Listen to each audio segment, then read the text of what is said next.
Say, kids, what time is it? It's story time!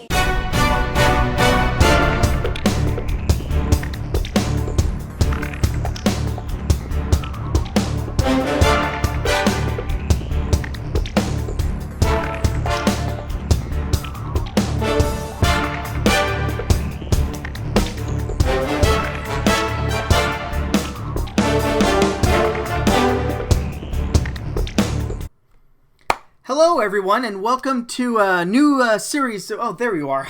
I can never remember where the camera is. So welcome to a big experiment that I'm doing.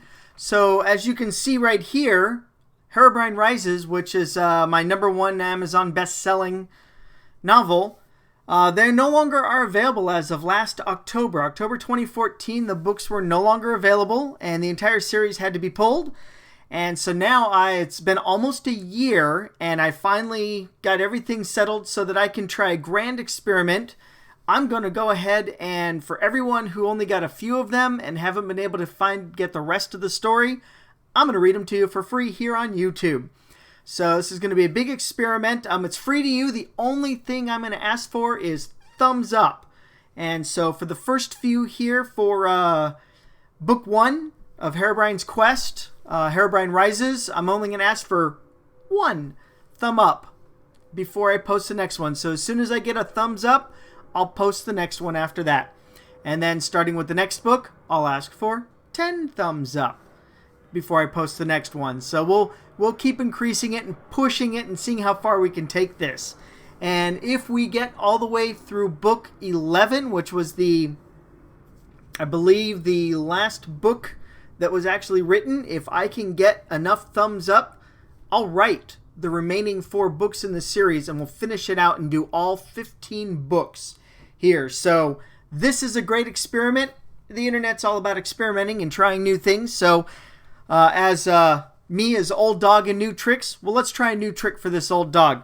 So let's go ahead and let's get started here, and we will read starting with Herobrine Rises. And all I'm asking for is 1 tiny little thumbs up, and I'll post the next one as we go along. So here we go.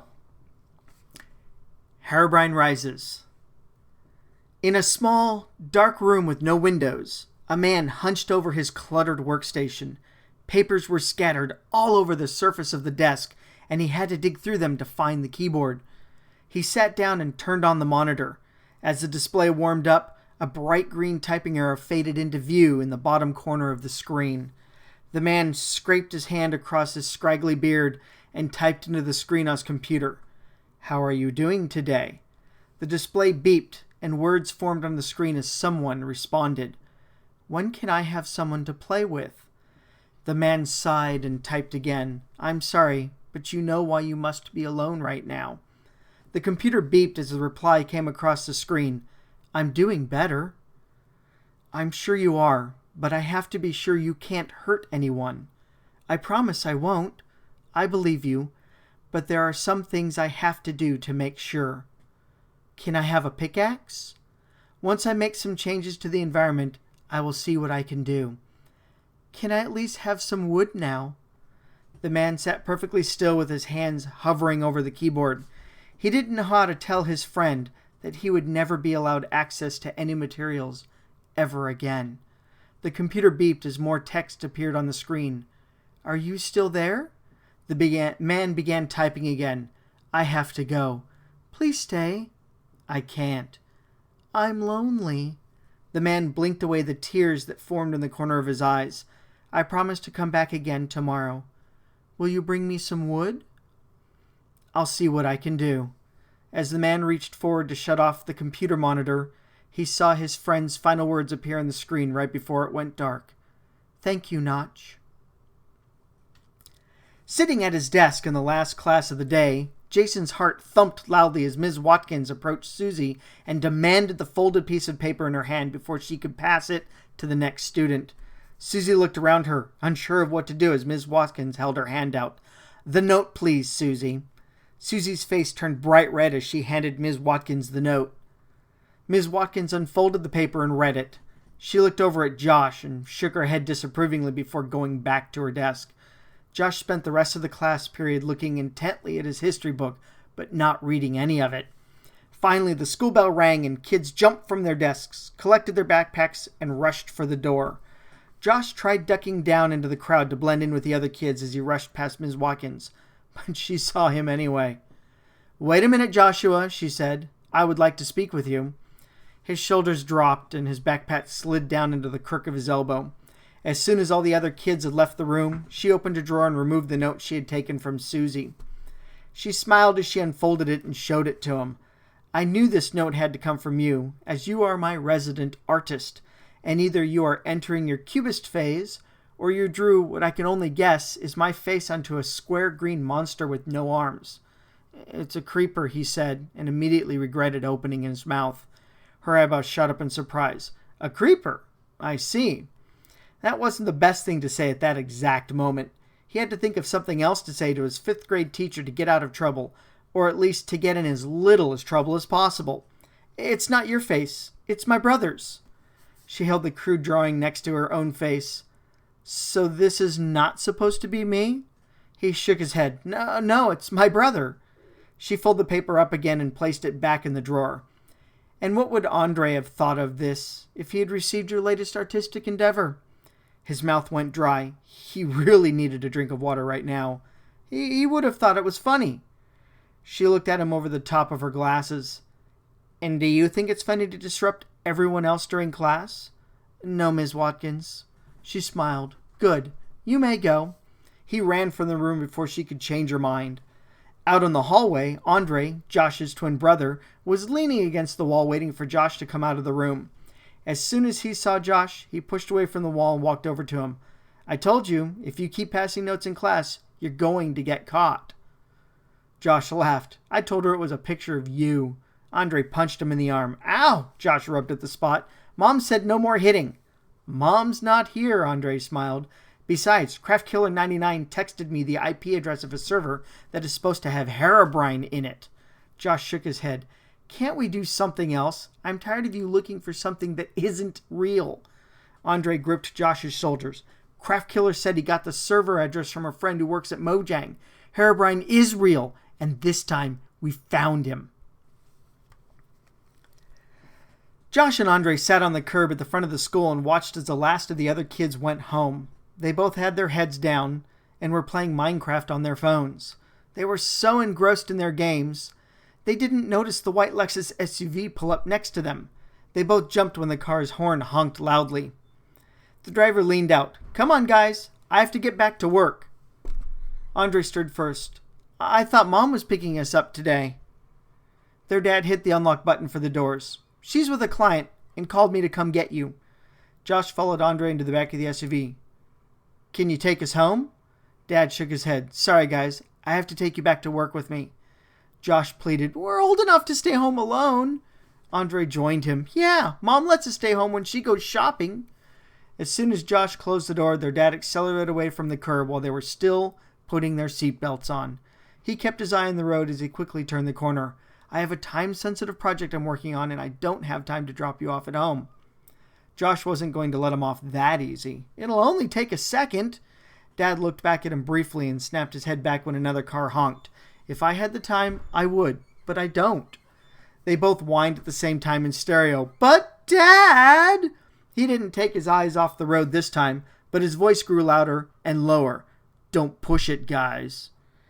Josh sat back in his seat and shook his head in disappointment. Andre nudged Josh with his elbow and winked. "Can we use the VR pod, Dad?" Dad looked back. "I don't know." "Oh, come on, we won't break it." Dad pulled onto the freeway and accelerated into traffic. "Yeah, I guess." Andre pumped a fist in triumph before he leaned over and whispered in Josh's ear, "When I meet Herobrine, it will be like I'm really there." Josh pulled away from him. "You used the VR pod last time. It's my turn." "You don't even want to meet Herobrine." "Yes, I do. I want to meet him more than you." "But it's my turn." "Boys!" Dad yelled from the front as he sped around his slow-moving car. Andre held up a fist and rested it on the open palm of his other hand. "Rock, paper, scissors?" Josh did the same. "Okay. On 3. 1, 2, 3. Josh looked deeply into Andre's eyes, trying to gauge what he would do. Andre usually threw paper, but he knew that Josh would think that, but then he would want to trick him, so Josh threw scissors and tied with Andre's scissors. So Andre was not following his usual system. It would be harder to beat him if he couldn't anticipate what Andre was going to throw next. Okay, again on 3. 1, 2, 3. Josh threw scissors again and beat out Andre's paper. Ha! He knew Andre would throw paper that time. Andre gave him a serious look. Best 2 out of 3? Josh smiled. Bring it on. Okay, on 3. 1, 2, 3. This time Josh was ready for him and threw rock, which beat Andre's scissors. As soon as their dad buzzed them into the lab where he worked, they ran for the virtual reality pod. No running, he yelled after them, but they were moving too fast to listen or to care. Every time they looked at the VR pod, it was as if it was their first time. It was a giant egg-shaped chamber with a chair inside that looked like it came from the dentist office. The only difference between this chair and a dentist chair was that this one was made out of black fabric to match the black interior of the pod. Andre pressed the large red button on the side of the VR pod and opened the chamber. The top of the chamber lifted up like a giant Easter egg splitting in half. With a flourish of his hand, he bowed and waved Josh inside. You won the first ride. Josh climbed in and fitted the virtual reality helmet over his head. The helmet extended out in front of his face for several inches and looked much heavier than it was. But it still had some weight to it. If the chair was not set up to always lean back, the helmet would have been too much strain on his neck. When Andre pushed the big red button to close the pod, if it weren't for the helmet replacing his vision with the video game world, Josh would have felt more than a little claustrophobic. He wasn't a fan of small, enclosed, dark spaces. The only exception was the pod. As soon as the pod closed, it sealed itself with a hiss and the screen inside the helmet faded up. In it, he could see the face of Andre, who looked at him through a webcam mounted on the computer that controlled the pod. Andre smiled. Comfy? Josh smiled back even though Andre couldn't see him. Doing better than you. Don't remind me. Andre's head lowered as he typed commands into the computer. I'm getting you set up on the server world that Craft Killer sent me.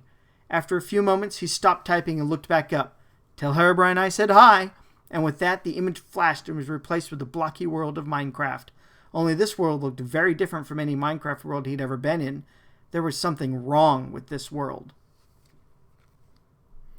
Alright, so that is the very first episode of my experimental new series of going through all the books that I wrote that are no longer available. I'm so sorry about that, but some things can't be helped. But hey, here it is now for free as fan fiction. Hey, alright. So that's the first section. So all I ask for before I post the next one thumbs up. That's simple. That's easy. It's going to get more expensive for you thumbs later on because I'm out to collect lots and lots of thumbs. So, but this one, very simple, 1 thumb. All right, thank you very much. We'll see you next time.